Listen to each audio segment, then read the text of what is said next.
اليخاندرو مونيز الحكم الاسباني هو الحكم اللي هيدير ماتش الاهلي والزمالك اللي الزمالك مش هيجي يلعبه اصلا. الاتحاد المصري دلوقتي اعلن عن حكم مباراه ماتش القمه بين الاهلي والزمالك اللي هيتلعب يوم الثلاث اللي جاي الساعه 7 اللي هو شعار فيه الزمالك انتظروني انا مش جاي.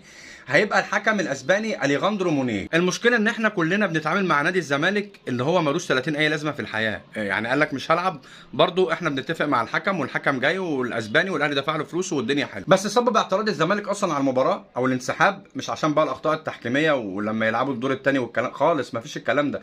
كل ده علشان هم مش هيعرفوا يزوموا بالاسباني، دول اخرهم يزوموا على حكم مصري. انما شعار احمد السيد زوموا لما قال لهم زوموا على الحكم، ده حكم اسباني هيزوموا ازاي بالاسباني وهو اكبر ما فيهم بيقول كسكرتين بالضالين. الوحيد المثقف فيهم هو الكابتن احمد عفيف، هو ملوش علاقه بتاريخ الزمالك ولا اي حاجه، هو بس فالح في ان هو يقول كلمتين اجنبي. والسيد كان زنقه امبارح. حتى سيد امبارح لما اتسال وقالوا له ايه احسن ماتش بين الاهلي والزمالك قال لهم ماتش الثلاث اللي جاي. فعلا يا جدعان ده هتبقى فقره.